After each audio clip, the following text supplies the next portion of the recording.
Tales from Europe. The Best Wish from Yugoslavia. 3 brothers once possessed a pear tree and took turns guarding it. While 2 of them went to work, the third stayed at home to watch the tree and make sure that no harm came to it and that no one stole the pears. An angel was sent down from heaven to test the hearts of the 3 brothers. Taking the form of a baker, he approached the pear tree on a day when the oldest brother was guarding it.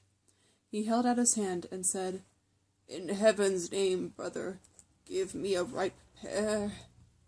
The oldest brother gave him a pear immediately.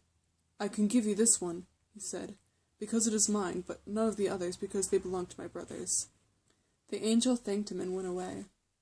The next day the second brother was on guard, and the angel returned as a baker and again begged to the charity of a ripe pear. "Take this one," answered the second brother. "It belongs to me, but I can't give you any of the others because they belong to my brothers."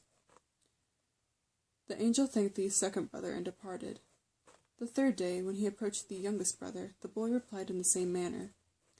On the following day, the angel, disguised as a monk, came early to the brothers' house while they were all still at home.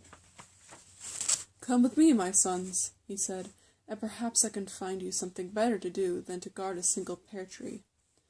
The brothers went with him, and they walked for a long time until they came to the banks of a broad, deep river.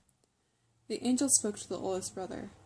"My son, if I were to grant you one wish, what would you ask?" "It would be wonderful," said the oldest brother, "if all this water were turned into wine and belonged to me."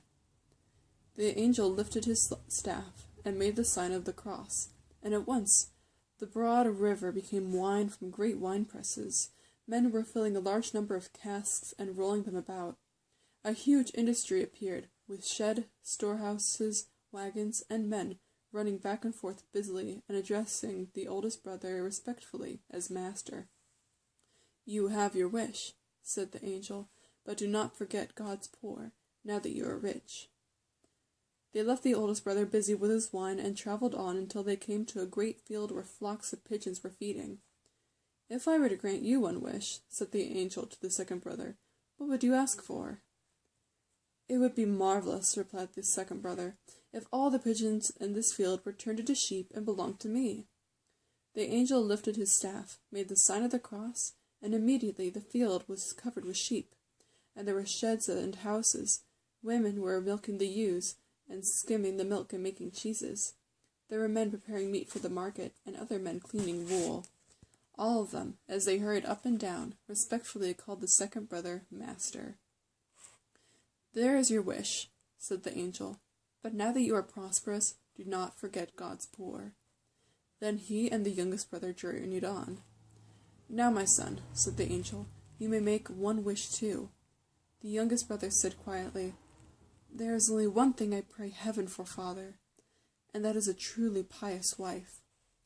"My son, you have asked for the hardest thing of all," cried the angel. "There are only 3 pious women in the world, and 2 of them are already married. The third is a princess who is at this very moment being sought in marriage by 2 kings. However, let us go to the king and present your request."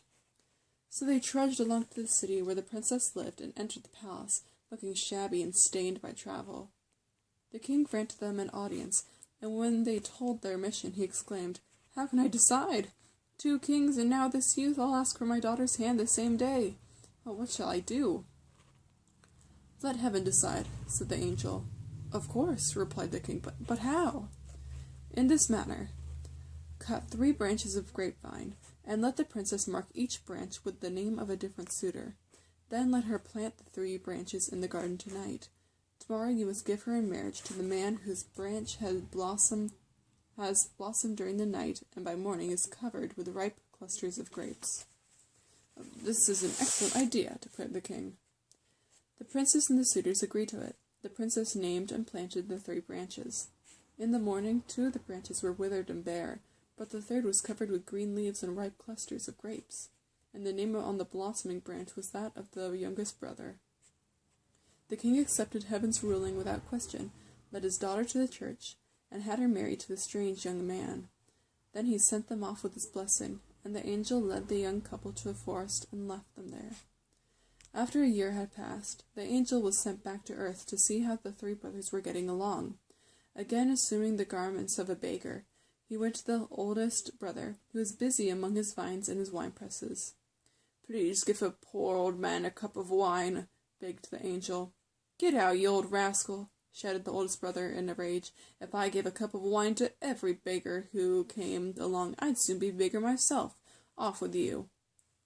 The angel lifted his staff, made the sign of the cross, and behold, the wine and the presses and the shed and the workers disappeared, and the broad, deep river flowed again in that place.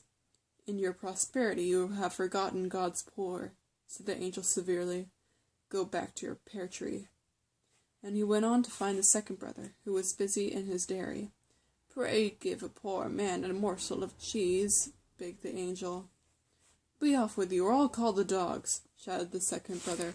"I'll give no cheese to a lazy good-for-nothing." The angel lifted his staff, made the sign of the cross, and the sheep and the dairy and all the busy laborers vanished. Instead, there was only a field where flocks of pigeons were feeding. "You have forgotten God's poor," said the angel sternly. "Go back to your pine tree." Then the angel hurried on to the forest where he had left the youngest brother and his wife, the princess, and he found them living in great poverty in a little hut.